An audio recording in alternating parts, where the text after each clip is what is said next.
Welcome to Success in Medicine. I'm Dr. Samir Desai. Pat yourself on the back if you received an interview at the University of Texas Medical School at Houston. It's quite an accomplishment, and you're one step closer to realizing your professional goals. Established in 1969, the school has now graduated over 7,000 physicians.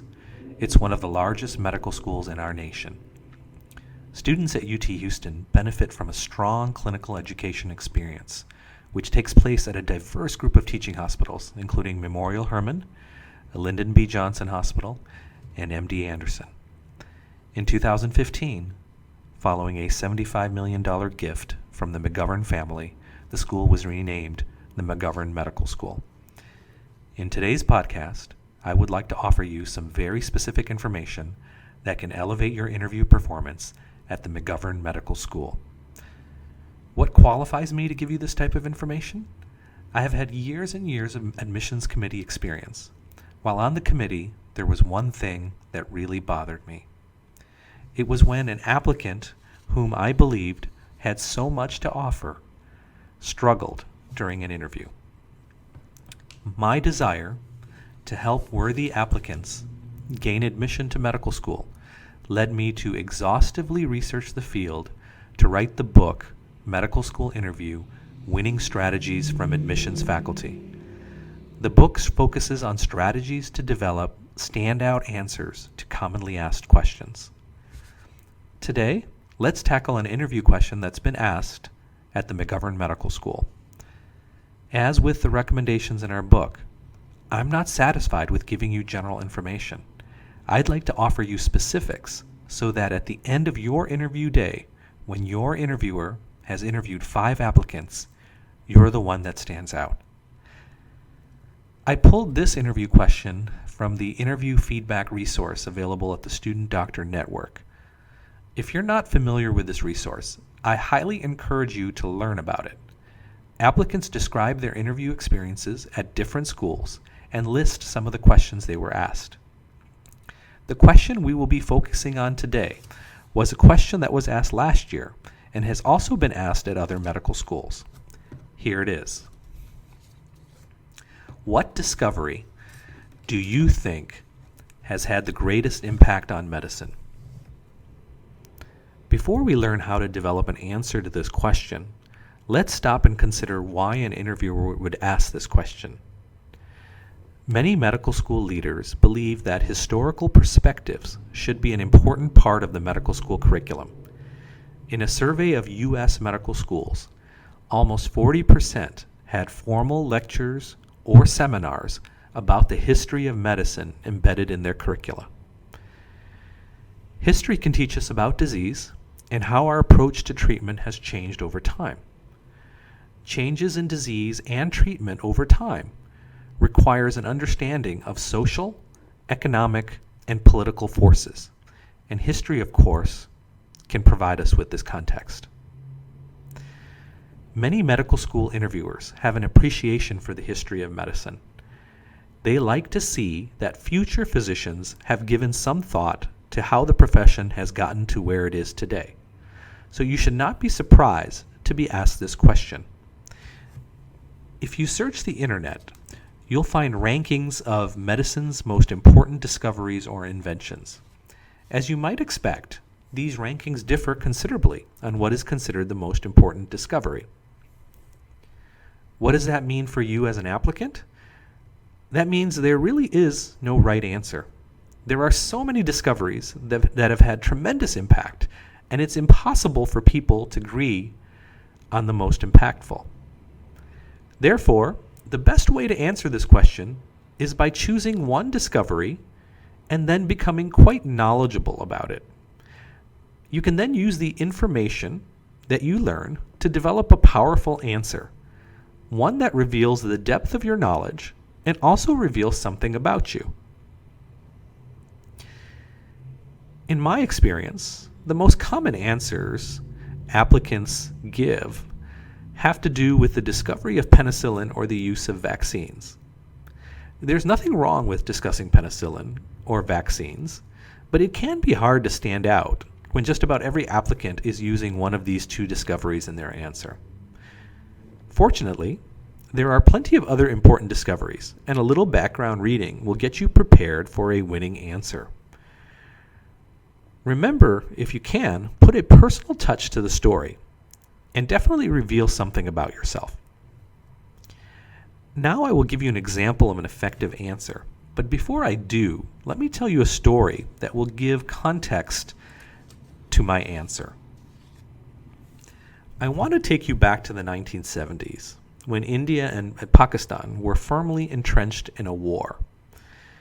When monsoon season hit during this time of war, with its heavy rains and ensuing floods, it led to a calamitous situation for thousands and thousands of refugees. These refugees were starving, and they poured into camps seeking assistance. Ready to provide assistance was the government of India, the state government of West Bengal, and a number of non-governmental organizations. These overwhelmed organizations were taxed even further when a cholera epidemic broke out. Although IV saline solutions were available, they weren't available in enough quantities, and there weren't enough trained volunteers to administer them. Within a few days, 30% of patients died. So many of them were children. The disaster deeply affected Dilip Mahalanobis, a member of the staff of the Johns Hopkins Center for Medical Research and Training in Calcutta. Dilip was part of a team that had developed a new oral rehydration solution to replace water and electrolytes that are lost through vomiting and diarrhea. He was not the first to discover oral rehydration therapy, but the therapy up until that point had only been used in tertiary referral centers. Dilip felt that this therapy could make a difference during the cholera epidemic. He and his team worked feverishly, measuring the ingredients, placing them in plastic bags, writing out instructions, sealing the bags with hot iron, and sending them urgently to the camps. At the camps, once received, healthy parents, family members, and staff had those who were ill drink large volumes of this solution. The results were amazing.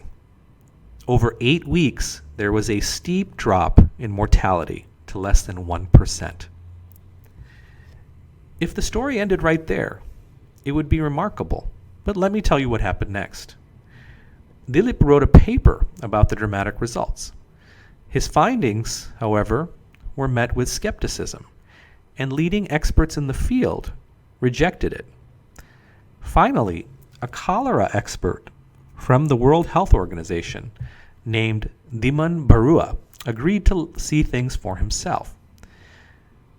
He was absolutely stunned by what he saw. And what he saw was the successful treatment of cholera with just oral rehydration solution. He realized then that oral rehydration treatment could completely change the way in which diarrhea was treated all over the world. In his mind, he imagined millions of children's lives being saved. He returned to the World Health Organization and shared what he had seen. This led to the creation of the World Health Organization's Diarrheal Disease Control Program. Studies were also done that showed no clinically important differences in effectiveness between oral and IV fluid replacement in children with diarrhea. The impact of this discovery was enormous. In the 1980s, close to 5 million children under 5 years died each year from diarrhea. 20 years later, the figure had dropped to 1.8 million. In poor countries, children can expect to have 3 episodes of diarrhea every year, which means they face a potentially life-threatening infection as often as every 4 months. With oral rehydration therapy, the risk falls tremendously. In the last 25 years, more than 50 million lives of children have been saved with oral rehydration therapy. Although there have been tremendous strides in the treatment of diarrhea, it still remains the second most common cause of death among poor children.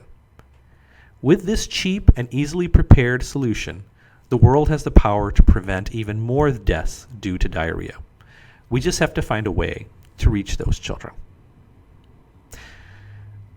That's quite a story, isn't it? So with that background, let me offer you an example of an effective answer. Here it is. So many discoveries in medicine have had a tremendous impact, and it's hard for me to single out one as the most impactful. I would like to share one discovery which has saved the lives of over 50 million children suffering from vomiting and diarrhea, and that's oral rehydration solution. I learned so much about it during my international health trip to Kenya. I went to Kenya with a team of healthcare professionals, and we worked side by side with some Kenyan doctors in rural parts of the country. We had a wonderful opportunity to care for patients who have limited access to healthcare. One of the Kenyan doctors had told me about oral rehydration therapy and how much of a difference it had made in his country. Amazingly, as a child, he too benefited from the solution, and he went on to become a doctor. That made me think about how this solution has transformed lives and families and allowed children to become adults. It's amazing to think what some of these adults have done for our world, whether it's by becoming a nurse, a doctor, a researcher, and so on. When you look at it that way, the impact is tremendous, not only in terms of the lives saved, but the contributions these survivors have made to the world. I know that diarrhea is still a major cause of death in children, and I hope that with my interest in global health, that I can be a part of the solution. So now in analyzing this answer, you can see that the interviewee has a strong working knowledge about diarrheal illness in children and the use of oral rehydration therapy. He very clearly states the impact of the discovery in terms of lives saved. He also weaves in his own story and conveys to the interviewer that he has an interest in global health. He ends by indicating that he hopes to make a difference in this area down the road.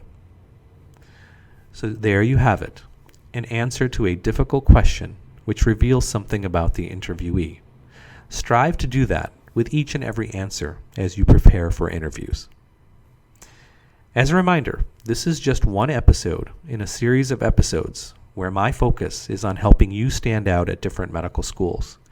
Thus far, we've had episodes dedicated to UT Southwestern, UT San Antonio, Texas A&M, and now UT Houston. Soon, we'll be wrapping up Texas before we hit the road to cover medical schools in other states. In closing, I also want to remind you that I'm working on an online medical school interview course. If you have any suggestions, perhaps some questions you'd like me to address in this course, send us an email through our contact page at thesuccessfulmatch.com. Thanks for joining us. Until next time, I'm Dr. Samir Desai.